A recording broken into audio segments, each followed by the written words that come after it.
Hey guys, welcome back. This is another combo HLO guy stuff video. This is going to be an epic beef stew. Happens to be healthy, but it is going to be packed with flavor. I've learned very well over the past few months how I can easily substitute things and make normal recipes really good and good for you. So this is extremely simple, but it does involve quite a bit of prep, especially if you do a large batch.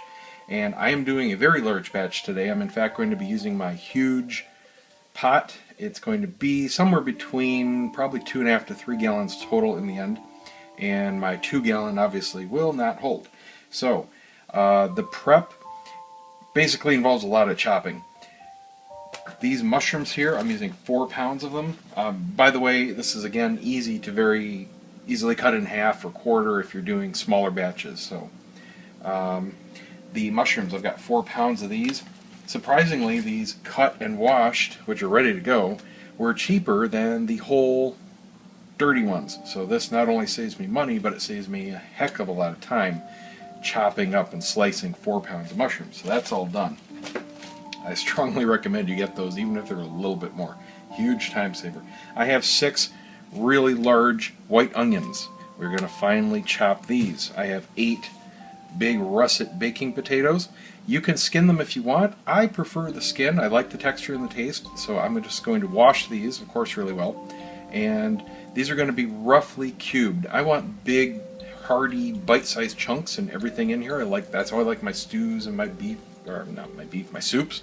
So that's why I'm going to be doing this big, chunky, not only a time saver, but obviously big, manly guy stuffed bites. So I'm going to be doing probably about 3/4 cubes of the potatoes. And like I said, not skinning them, so just saving some time there. The beef, this is the most expensive part of it, and I'm using 8 pounds for this. Get it on sale if you can. You can usually get big bulk packs and save a little bit. They only had one left here at the store, so I had to get this, which is 2 pounds, and then a whole bunch of these little ones to make up the difference. So, the only thing that you can really completely eliminate from this if you want to save some money is the red wine. We're going to be using for this batch probably about 3/4 of this bottle, somewhere between half and 3/4. I'll have to cup it out. But if you want to eliminate $10 out of this completely, just skip the wine. All it's adding is flavor, obviously. There's no alcohol in the stew.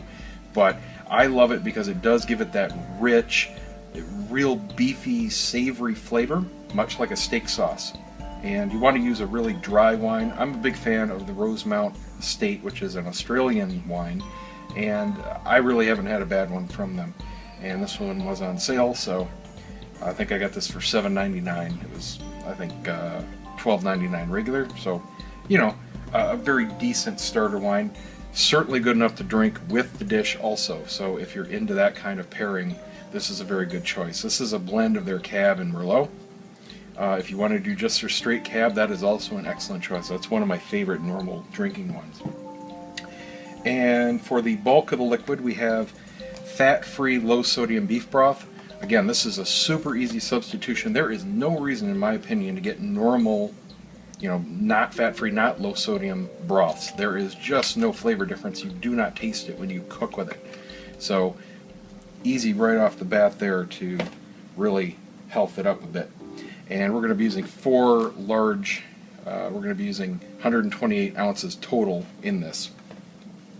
I am going to be using just a tablespoon or so of olive oil just to start the browning, but other than that I am using just some spritzes of vegetable spray in the pot. So no butter, no added fat there. Carrots, I'm going to be using 1 whole bag here, and again these are going to be rough cut, nice big bite-sized chunks. We want these to stay together and be part of the stew.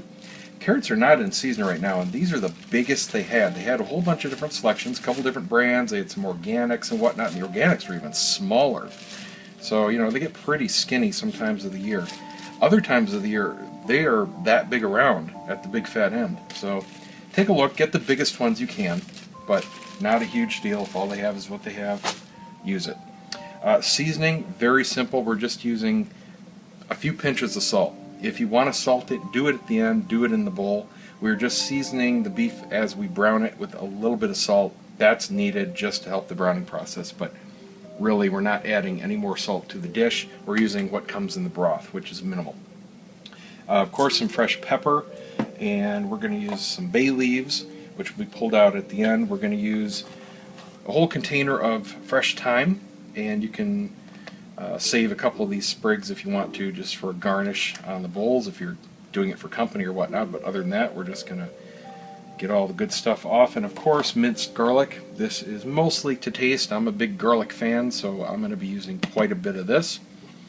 Again, huge time saver. You can of course use fresh garlic, absolutely nothing wrong with that, but it's a kind of a pain in the butt to mince up if you're doing large recipes. And I love these minced containers. Again, you can get them at Sam's, super cheap. They're like twice this size for under 10 bucks. This one I got at Walmart, which is the normal store value size. It's only a 48 ounce. The one at Sam's is like 160 something. It's just, you know, bulk size. I mean, this was only like, I think it was 8 or 9 bucks. And it lasts, this will last me a good 6 to 9 months of cooking, so I don't even need to get the Sam's one. Awesome, they're a big time saver. Okay, so that's about it. Other than the prep time, there is going to be some browning. We're going to do the mushrooms, we're going to pull those out, do the onions, pull those out, brown the beef. We're going to have to do that in batches just because we're out of room in the pan. Probably have to do 3 batches of that. And then it all comes together, and there's a lot of sit time. It's a slow cook recipe. This is going to be extremely tender, kind of like doing it in a huge crock pot. So it's really easy to actually make. That's it. So let's get started. I've got a lot of chopping to do. See you in a minute. We have all of our veggies finally prepped. That took me about a half an hour. Here's most of the onions, and I got the rest here in a bigger little bowl here. Got all the potatoes chunked up. You can see about the size I'm doing. It's about the size of my thumb. Same with the carrots. Mushrooms already came done, so the first thing we're going to do is actually brown the mushrooms. I'm going to clear some stuff away here, and I've got my big pot here. I'm going to use my smaller pot to put stuff in as it gets brown to store it, and then it'll all come back and cook in this huge one when we're done. I'm going to start with just a little bit of olive oil just to coat the pan, and we'll brown up the mushrooms. Alright, got just a splash of olive oil in there. We've got the heat on medium. I'm going to do these one package at a time. We want these to reduce down and just start to brown. It's going to take, probably 5 or 6 minutes per package. And I'm only doing them one at a time just so I can get more even coverage on the mushrooms. Once it gets to this point where you've got moisture coming out of them and they're starting to shrink in size and whatnot, crank your heat up to high to really speed up the process. Now as soon as this moisture goes away, they're going to start to brown. And that's only going to take about 30 seconds once it gets dry. And then we're just going to transfer them over here to this other pan and start the next box. Alright, here's what we want. Liquid is gone. We're starting to get the mushrooms browning. So now we're just going to turn the heat off real quick. Dump these over into temporary pot, pan, whatever you want. Just going to hold stuff while we do it in batches. And then I'm going to go ahead and do the rest of the mushrooms. And I'll fast forward that through. Okay, our last batch of mushrooms is browning up here. Just starting to stick to the bottom. Getting that really nice aroma. The browning of everything is what's really going to give it a savory stew-like flavor as opposed to just a soup. It's an easy way to add really hearty flavors to something with absolutely no bad effects. If you've gone to Japanese hibachi places, this is exactly why they do the mushrooms like they do. They brown them. Alright, there we go. So I'm going to take these off, and then we have to do the exact same thing to our onions.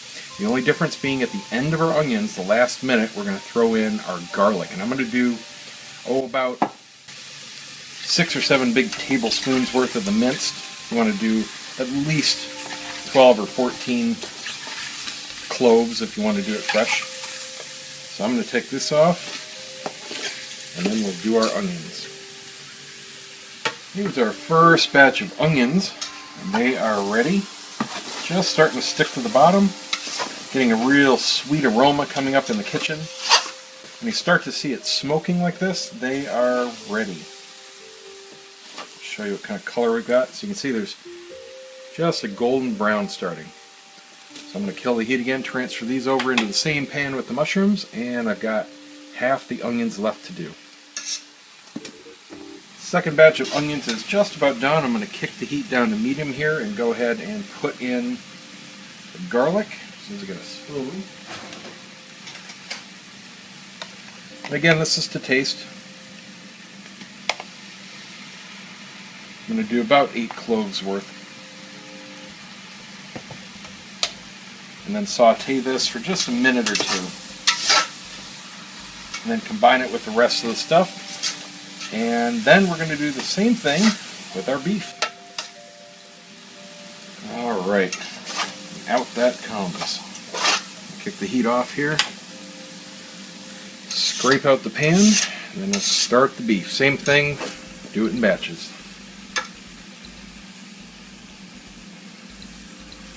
Alright, we're going to kick our heat on medium again to start. As it starts to brown, you can turn it up a little bit. Just put in enough meat to make an even layer on the bottom of the pan, however big of a pan you're using. You want to brown each side. Want to make sure it's got even coverage. Probably going to do 6 to 8 minutes for each batch. That should be enough. We're not looking to fully cook these, we just need to sear them. They're going to fully cook and get super tender over the next couple hours as it cooks in the stew. But what we're doing here is searing all the sides to get in all the good flavors.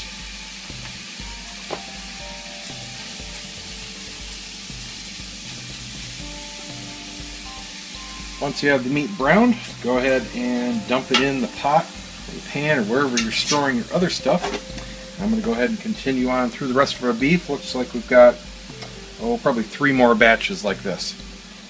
And then we'll be ready for deglazing. One thing I forgot to mention, while you're doing the beef, you just want to do a real light sprinkle of salt over each batch, just a pinch. That's all you need, and that's all we're going to be adding to the recipe. Okay, our last batch is finally browned, so I'm going to dump out everything left in the pot into my holding pot here. And then we want to get this main pot nice and hot. We're going to deglaze it with the wine.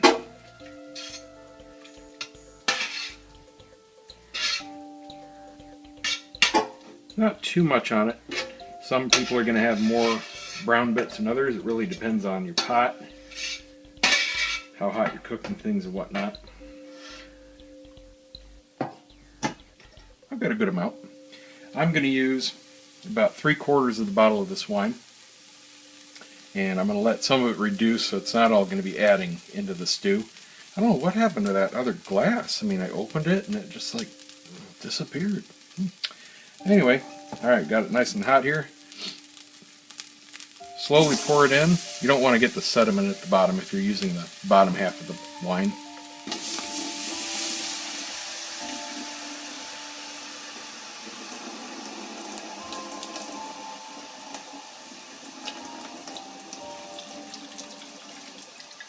That's good. Now, while this is coming up to temp very quickly, we want to scrape the bottom and get off all those good tasting bits.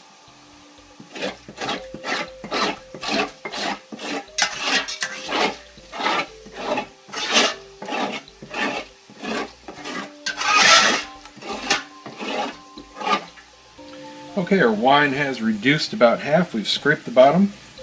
Now we can go ahead and put in our broth. We're going to bring this to a boil.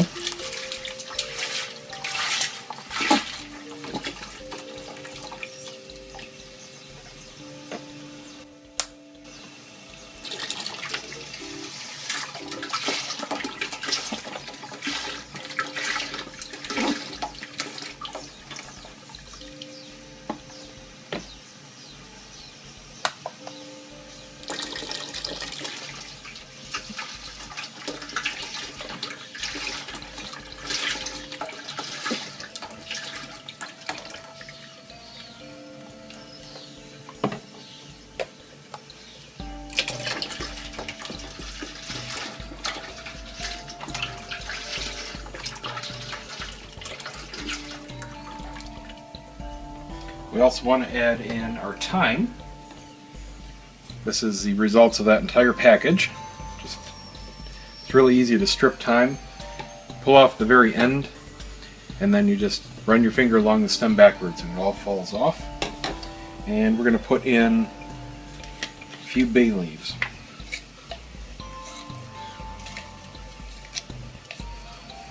Put in 4 here. Alright, this is going to take about 5 minutes. We want this to come to a full boil, and then we're going to put in all of our beef and veggie mix. And then that is going to come down to a simmer for the next hour. Now our base liquids are at a boil. And we can go ahead and put in the rest of the goodies.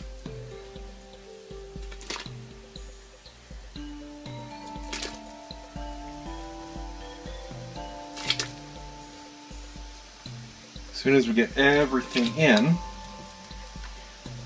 we're going to cover it, bring it down to a simmer for an hour.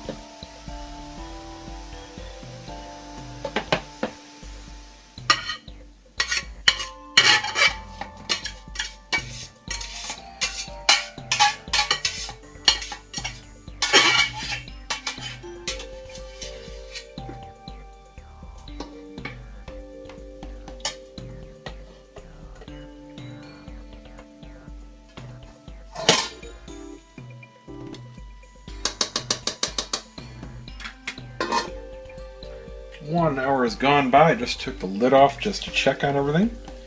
The beef is now cooked and it's starting to get tender. Now what we need to do is put in the rest of the veggies, the potatoes and the carrots, and let me tell you, it's going to be close. I'm going to try to fit everything in here. From here on out it cooks uncovered, so we at least have a little bit of room there. And this is going to reduce and thicken up over the next hour and a half. That's all there is left to do. We'll do a little bit of pepper and salt seasoning at the very end. But from here on out, it's just making everything fall apart tender, especially the beef. You know, the stew cuts are inexpensive. They are lean, but they're not completely fat-free, so they do have some connective tissue in there that has to break down, and that's what this next part is going to do. Still at a low simmer, so it's just going to sit here, the only difference being the lid is off. So let's go ahead and put the veggies in.